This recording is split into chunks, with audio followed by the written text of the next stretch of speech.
ሰላም እንዴናችሁ? ውድ የማን ዩናይትድ ኢትዮ ፋንስ ተከታታዮች በያላችሁበት ሰላማችሁ ብዛ። በርካታ ስፖርታዊ መረጃዎችን ወደ እናንተ ይዘን መተናል። እስከ ፕሮግራማችን መጠናቂያ ድረስ አብራችሁን ቆዩ። የማንቸስተር ዩናይትዱ የመሃል ስፍራ ተጫዋች ኮቢ ሜኖ ማንቸስተር ዩናይትድን እንደማይለቅ ተረጋግጧል። እንግሊዛዊ ተስፈኛ ኮቢ ሜኖ ከማንቸስተር ዩናይትድ ጋር እንደማይለይ ተረጋግጧል። ተጫዋቹ በቀድሞ አሰልጣኝ ሩበን አሞሪም በቂ የመሰለፍ ዕድል ባለማግኘቱ ሳቢያ በጥሩ የዝውውር መስኮት ከማንቸስተር ዩናይትድ ሊለቅ እንደሚችል በስፋት ሲዘገብ መቆየቱ አይዘነጋም። ሆኖም የአሰልጣኝ ሩበን አሞሪም ስንብትን ተከትሎ በእርሳቸው የተተኩት ማይክል ካሪክ በሜኖ ላይ ከፍተኛ እምነት እንዳላቸው ለተጫዋቾች ገልጿል ተብሏል። በዚህም መሰረት ተጫዋቹ ማንቸስተር ዩናይትድን የሚለቅበት እድል እጅግ እንደጠበበ ነው የተገለጸው። አሰልጣኝ ማይክል ካሪክ በትናንትናው ጨዋታ ለኮቢ ሜኖ የቋሚነት እድል እንደሰጡት የሚታወስ ሲሆን ተጫዋቹን በጨዋታው ላይ ድንቅ ብቃት ማስመልከቱም የሚዘነጋ አይደለም። ሊዛንድሮ ማርቲኔዝ ስለ ፖል ስኮልስ ትችት እንዲህ ሲል ተናግሯል። እኔን ማናገር ከፈለገ ቤቴ መጥቶ ወይም የትኛው ቦታ እኔን ማግኘት እንደሚችል አስቀድሜ ነግሬዋለሁ። ምንም ግድ አይሰጠኝም። ነገር ግን በአካል ስታገኛቸው ማንም ሰው ፊት ለፊት ቀርቦ ስላንተ መጥፎ ነገር መናገር አይችልም ሲል ነው ሊዛንድሮ ማርቲኔዝ የተናገረው። አክሎም እንግዲህ ድንቅ ብቃቱን ያስመለከተው ማርቲኔዝ ስራውን በወሬ ሳይሆን በተግባር እንደሚያሳይ ተናግሯል። ስለ ኒኪ በትና ስኮልስ የስላቅ ንግግር የተጠየቀው ተጫዋቹ ይህ ልትቆጣጠረው የማትችለው ነገር ነው፣ የፈለጉትን ማድረግ ይችላሉ ብሏል።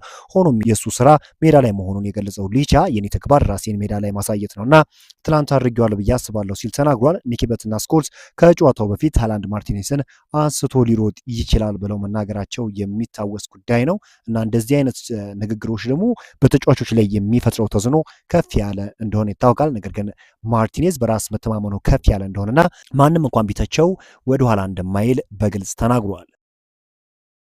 ማቲዩስ ኩኛ እንግዲህ በትናንትናው ጨዋታ ላይ እንግዲህ ተቀይሮ በመግባት አሲስት ማድረግ ችሏል። በነገራችን ላይ 2 አሲስት ነበር ማድረግ የቻለው።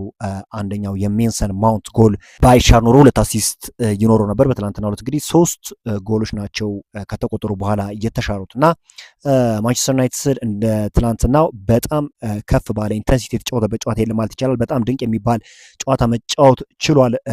ማንቸስተር ሲቲን በገጠመበት ጨዋታ እንደዚህ አይነት የጨዋታ ብልጫ ኖሮት የተሳኩ ቅብብሎችና እንዲሁም ደግሞ ብዙ የጎል ሙከራ አድርጎ ያቅም በጣም ድንቅ የሚባል ምሽት ማለት ይቻላል ለማንቸስተር ዩናይትድ እና ድንቅ የሚባል ድል ነው ማለትም ይቻላል። በኦልድ ትራፎርድ እንደዚህ አይነት ውጤቶች ቢጠበቁ ይሄን ያህል አስገራሚ አይደለም። ማንቸስተር ዩናይትድ በተለይም ከትላልቅ ክለቦች ጋር በሚጫወትበት ጊዜ እንደዚህ አይነት ድንቅ ብቃትን ማስመልከት የተለመደ ነውና የትላንትናው ድል ለማንቸስተር ዩናይትድ ደጋፊዎች በጣም ጥሩ የሚባል ድል ነው። ማንቸስተር ዩናይትድ እንግዲህ ደረጃው 5ኛ ደረጃ ላይ ይገኛል 35 ነጥብ በመሰብሰብ ወደፊት ደግሞ እነ ኑሱር ማዛሪያ በሚመለሱበት ጊዜ አሰልጣኝ ማይክል ካሪክ በዚህ አቋማቸው የሚቀጥሉ ከሆነ የተሻለ ነገርን ያደርጋሉ ተብሎ ይጠበቃል።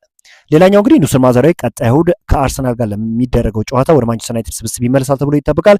ዩናይትድ ከዛሬው ፍጻሜ ጨዋታ በኋላ ለጥቂት ቀናት ረፍት እንደሚሰጠው ይጠበቃል። ነገር ግን በሚቀጥለው ሳምንት ወደ ልምምድ እንደሚመለስ ቀነ ቀጠሮ እንደተያዘለት ነው የተገለጸው። እንግዲህ ከትላንትኖቹ ወይም ትላንትና ከነበሩት ተጫዋቾች አንጻር ዲያጎ ዳሎ ይሄን ያህል ጥሩ ነው ማለት አይቻልም። ከሌሎቹ አንጻር እንዲሁም የሆነ ሙመንት አይታችሁ ከሆነ ዶኩ ላይ በሰራው ጥፋት ምክንያት የቀይ ካርድ ሰለባ የሚሆንበት እድል እንኳን ነበር። እንዲሁም ቫር ራሱ ቼክ ሲያደርግ ነበርና በዛ ሞመንት ላይ ቀይ ካርድ ተመልክቶ ቢሆን ኖሮ ማንቸስተር ዩናይትድ ጨዋታውን ለማሸነፍ በጣም የሚቸገርበት ሞመንት ይፈጠር ነበርና ከሌሎቹ ተጫዋቾች አንጻር ሁሌም ቢሆን ዲያጎ ዳሎ ጥሩ ነገርን ሲያስመለክተን አላየንም። በየትኛውም አሰልጣኝ የተሻለ እንቅስቃሴን ሲያስመለክት አላየንም እና በትናንትናው ዕለትም ያንን ነገር ነው ያሳየው። ከሱ ባሻገር ግን ሁሉም ተጫዋቾች በሚባል ሁኔታ በጣም ድንቅ ብቃት ያስመለከቱበት ጨዋታ፣ ሁሉም የሚታገሉበትና ሁሉም የለፉበት ጨዋታ ነው ማለት ይቻላል።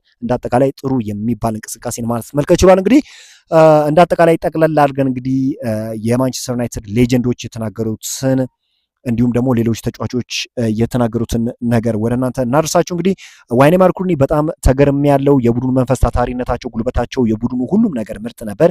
ይህ የዛሬ ብቻ አቋም እንደሚሆን አውቃለሁ፣ ግን ሁሉም ሰው ይህ ቡድን ምን አይነት አስደሳች ቲም መሆን እንደሚችል በሚገባ ማየት ይችላል ብሏል።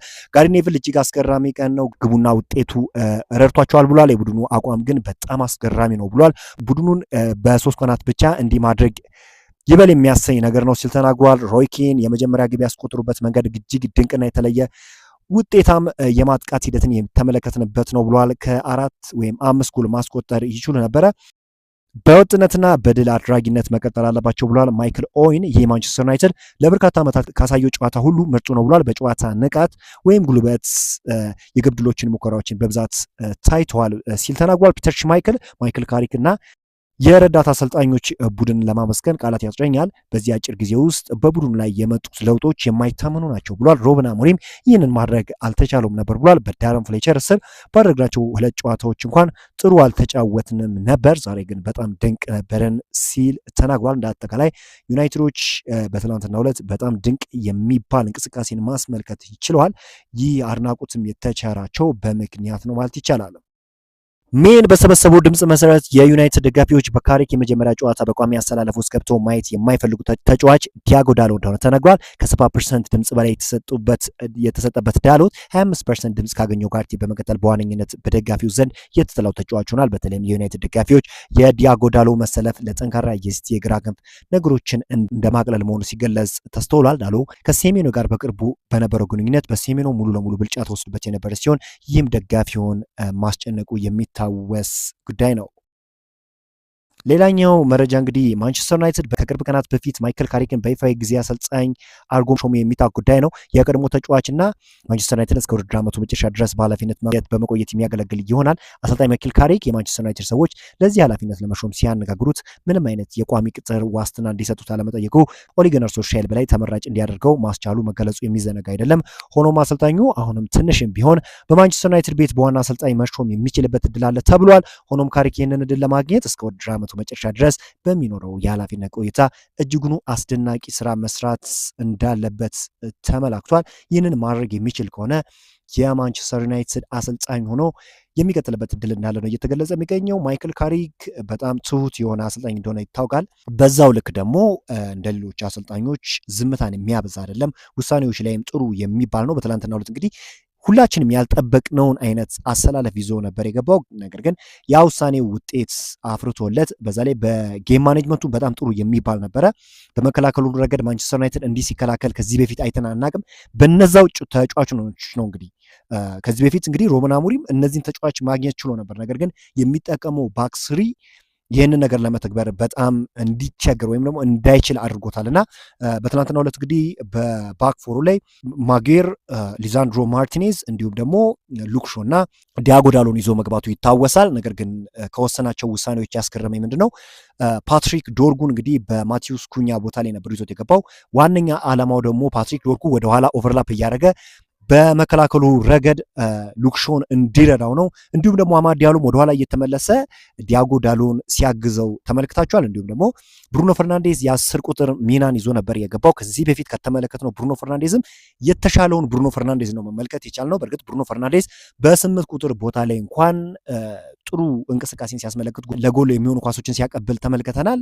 ተጫዋቹ የተለየ ተጫዋች እንደሆነ ሁላችንም እናውቃለን። በትናንትናው ጨዋታ ዕለት ግን እነ ኮቢ ሜኖ እንዲሁም ካርሎስ ካዝሜሮ የተጋዳይነት መንፈስን ይዘው ገብተው በጣም ድንቅ እንቅስቃሴን ማስመልከታቸው ይታወሳልና እንደ አጠቃላይ በጣም ጥሩ የሚባል እንቅስቃሴን ማስመልከታቸው ይታወሳል። በዛሬው ዕለት እንግዲህ የማንቸስተር ዩናይትድን የተመለከቱ ስፖርታዊ መረጃዎች ይህን ይመስላሉ። በአዳዲስ ስፖርታዊ መረጃዎች እስክንገናኝ ድረስ መልካም ተመኘው።